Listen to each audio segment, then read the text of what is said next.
Hello, and welcome to the Sharrow and Brigham Archaeological Preserves, located near Milo in central Maine. Thank you so much for joining us today for this tour of these incredibly important sites that have informed our understanding of more than 10,000 years of prehistoric life in the region. Both of these sites are located near the confluence of the Sebec and Piscataquis rivers. Now, these rivers were incredibly important for subsistence to the people who were living here, who would have trapped and fished on the river in addition to hunting and gathering from the surrounding region. Everything we know about these sites comes from the excavations that have taken place here, which have uncovered a deeply stratified site with clear cultural levels containing many features and artifacts. Some of these include projectile points, brownstone tools, hearths, floral and faunal remains, and much more. Because of the quality of preservation at this site, in conjunction with the very long period of human habitation, both sites are considered incredibly significant and were listed on the National Register of Historic Places as part of the Sebec-Piscataquis Confluence Archaeological District. Now, the Conservancy permits excavations on all of its preserves. Generally, this is done when a professional archaeologist approaches us with a valid research proposal. However, in some cases, this looks a little bit different when we work with state and local municipalities who are undertaking infrastructure or utility projects. This is the case at Sharrow, where the Maine Department of Transportation is moving forward with the much-needed replacement of the Milo toll bridge over the Piscataquis River.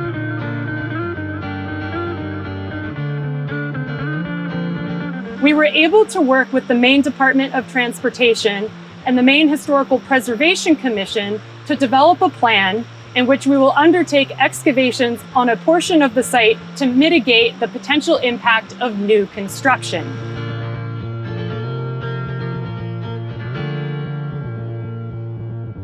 Today we'll be joined by state archaeologist Art Spies and archaeologist John Mosher, both with the Maine Historical Preservation Commission, who will take us around the site and tell us a little bit about the history of the excavations that have taken place here and what's being found now.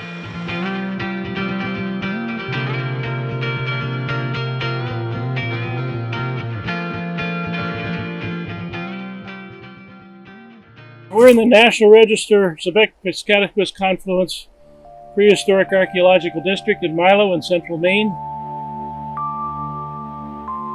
Here in the middle of Maine, three smaller rivers come together, dropping down out of the foothills onto the lower terrain.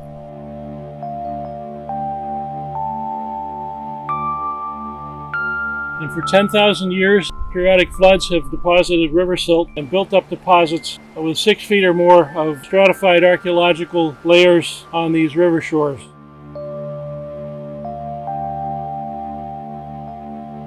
In the most recent flood of 1987, the river waters rose to flow over the deck of the toll bridge behind me. The bottoms of these sites are washed glacial till. It's rocky material from the end of the Ice Age, so this river overflow has been going on here with people living on these riverbanks for 10,000 years.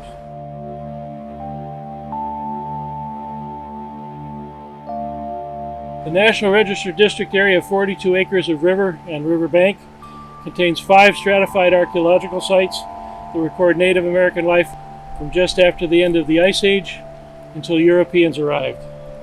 The Brigham site and the Sharrow site we are working on now are the 2 deepest and best preserved sequences of cultural layers from this early period in northern New England. A radiocarbon date of 10,200 years dates the lowest occupation layer of the Brigham site, which is about 300 yards upstream. These sites were excavated by the late James B. Peterson and colleagues in the 1980s.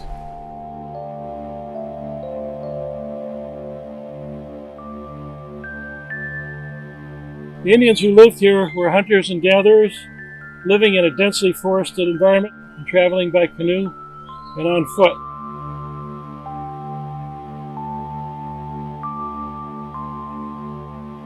What we find are vertically well-separated buried soils with fire hearths, plus stone tools and stone tool-making debris, ceramic pot fragments during the most recent 2,500 years, wood and plant charcoal, and burned or calcined food animal bone fragments.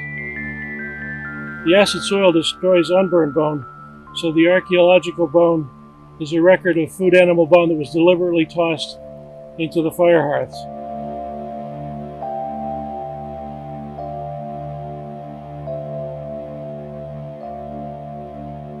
The food animal bones from the site include moose, bear, muskrat, and beaver, and turtles. The largest number of bones come from fish, including trout and migratory or catadromous species of eel, shad, and salmon.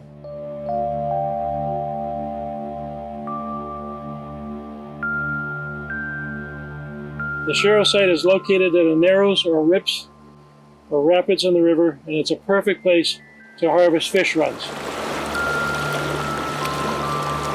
It appears that shad and salmon were the focus of spring and summer fishing, and eels were a fall fishing focus, beginning with the earliest occupations on the river about 8,000 to 9,000 years ago.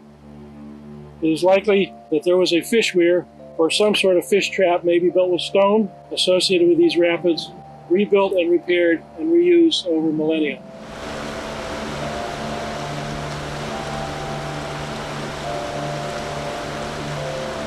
At various times, people ate beechnut, acorn, hazelnut, and berries such as elderberry. There was no corn or bean agriculture, and no sign of sunflower or goosefoot or the other eastern complex domesticated foods east of the Kennebec River and here in Milo until after Europeans arrived. Curiously, however, the Sharrow Site has yielded the oldest identified squash rind fragment in the Northeast, radiocarbon dated about 6,400 years ago. This is genus Cucurbita, a squash or gourd fragment that must have been domesticated or at least intentionally tended and harvested because this genus does not grow wild in the Northeast. Perhaps the hard squash rind itself is used as a fish or net float or container. The identification by Nancy Ash Seidel is a big deal, showing that hunter-gatherers were growing and managing plants in the woods of central Maine for thousands of years before domesticated plants were regularly used as food. As anthropologists, we have to look more closely at reasons why people did or did not put effort into growing plants for food.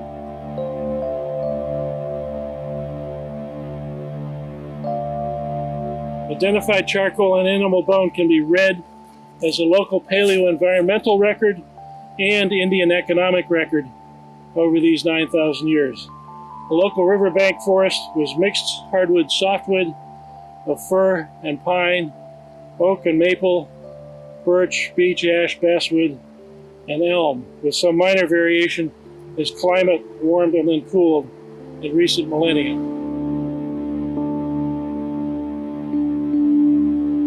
The Sharrow Site is a type site, or the most important evidence, of native culture history from about 10,000 to about 4,000 years ago in interior northern New England. Jim Peterson and his colleagues, including Brian Robinson, revolutionized our archaeological understanding in the early 1980s and demonstrated that native culture was different in the Penobscot River Valley here and north and east compared with southern New England. This different culture, clearly recognized first at the Sharrow Site, is called the Gulf of Maine Archaic. It is characterized by relatively poorly made stone tools, using local rock, often river cobbles, and very poorly made stone spear points. Between 6,000 and 9,000 years ago, there was a clear cultural contrast between Gulf of Maine Archaic folk and people further south who made beautiful stone tools.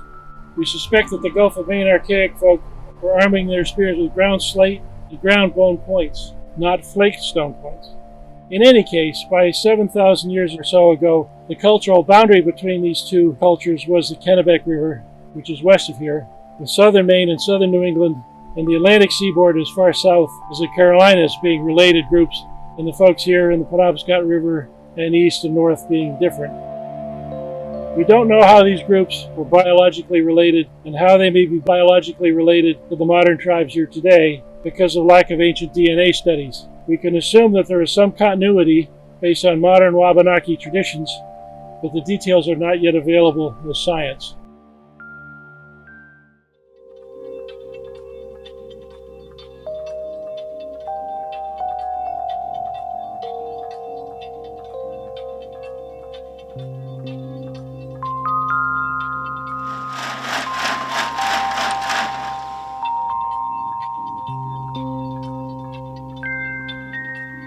Okay, John Mosier, what do we have going on here? The upper part of the column from about here to the surface is DOT fill that was dumped over the site and spread after the 1987 flood, which washed out the North Bridge approach. And underneath it is a 19th century plow zone, and is probably in two layers. There's a darker one here, followed by a slightly lighter one in color here. And they should date probably no earlier than around 1820. And beneath them, and I should say that the plow zone also took out the original forest soil. So what is left of that interface between the plow and an orange bee horizon is just this thing right here. And some of that might possibly be living surface. Based on the artifacts, it's probably dates to around anywhere from between around 3,000 to about 2,000 years ago. And unfortunately here it's been heavily disturbed by rodent burrows and a big tree root burn that ran through the unit this way. So a lot of that wall is kind of in bad shape.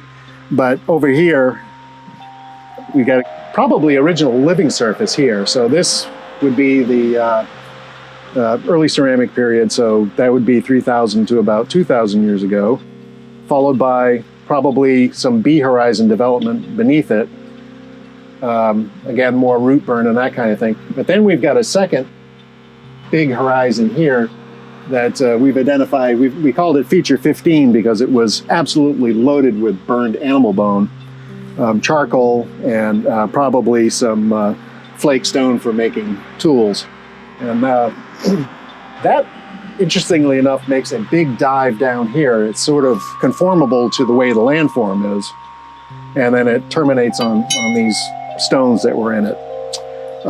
Below that is more flood deposit, and there the sediment is much finer, indicating that water velocity is a lot lower. It contains lots of activity of basically people would go down to the cobble bank, bring up stone that looked like it was useful for stone tools, break them apart and make various kinds of tools out of them, or they were going after the flakes. It's hard to say, but anyway, that zone of material, basically from the bottom of the orange to right about to the top of the cobbles in the floor. And artifacts that we found associated with them in this unit and where Bill is are full channel gouges, which should date somewhere between probably 6,000 and 8,000 years ago. So that's a pretty good indication of the, well, in technological terms, it's called the Gulf of Maine archaic tradition, but there's lots of scrapers, there's the groundstone tools, lots of flakes and cores and that kind of thing, but virtually no spear points. And then the bottom surface is an eroded till surface that was here, scoured out at the end of the Pleistocene, and then the river sediment began building up on top of that. And this stuff is really, really compact, and right up above it, so it would be right about in here, there was a flood pulse of coarser material, including a whole thing of gravel. So definitely indications of different flood regimes through here.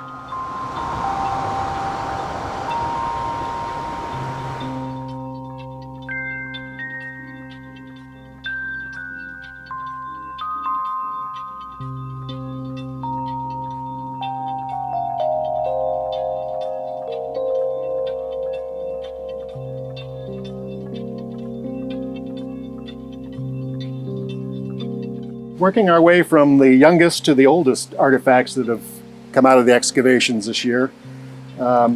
This is a piece of what's known as Vinette 1 pottery. It's It's got fabric paddled on the interior and exterior surfaces. And this is diagnostic of a period from about 3,000 years ago to about 2100.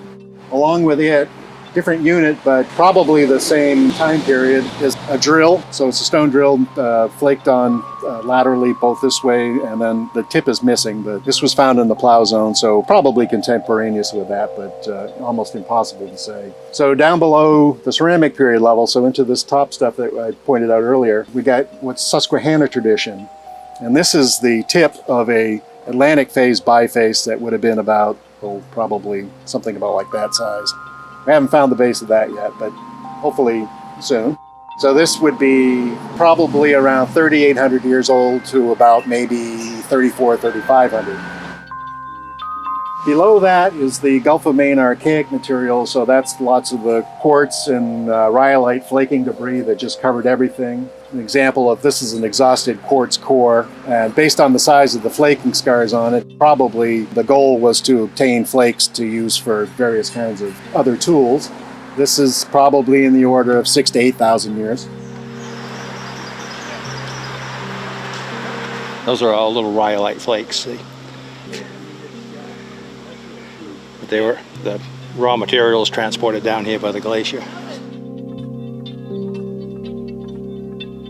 Another kind of tool that's similar to this, that's common in this kind of toolkit, is our various kinds of end scrapers. And again, it would be about the same age. This is made from Kineo rhyolite, which could have been obtained right off the beach.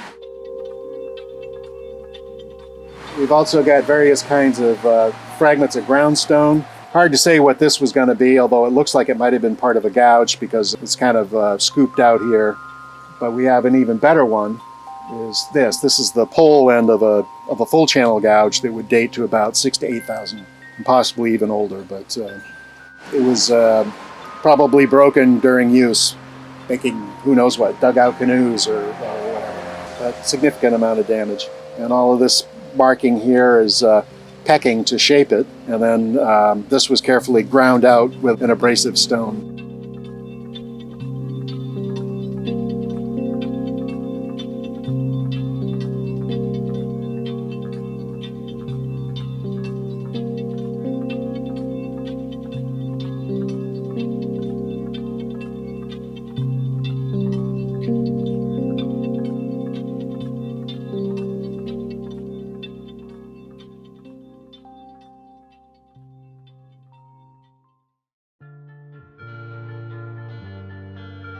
Now I would like to tell you a story about Mike Brigham, the Sharrow and Brigham sites, and the Archaeological Conservancy. Mike passed away a year ago at age 70. He grew up in Milo, and his family owned a house a couple of 100 yards up the road. His mother published the local newspaper, and Mike was the printer who ran the printing presses.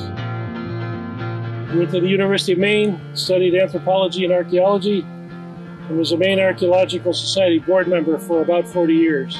He gradually left the printing business and worked more and more as a professional archaeologist, crew member, and then a supervisor with Jim Peterson and others at the University of Maine at Farmington and the New England Archaeology Research Center. Along with other avocational archaeologists, he collected artifacts from the riverbanks right here. Mike is responsible for starting the professional work at these sites because in 1982 he carefully excavated a 5-foot deep trench in what we now call the Brigham site, recovering chipped quartz and charcoal from the bottom layer.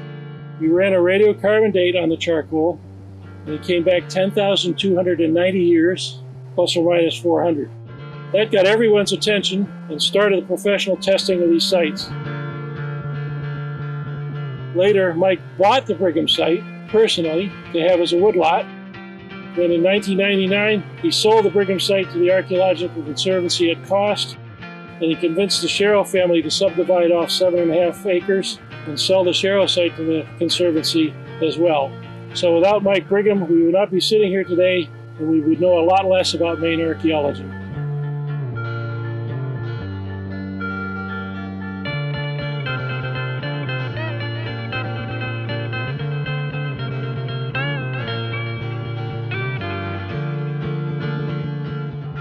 The Archaeological Conservancy considers the Sharrow and Brigham sites some of the most important archaic sites that we have preserved in the East. With clearly defined stratigraphic levels dating back from 10,000 years to 3,000 years before present, in addition to later woodland period or ceramic period deposits and historic deposits, these sites have the potential to tell us about a very, very long period of human occupation.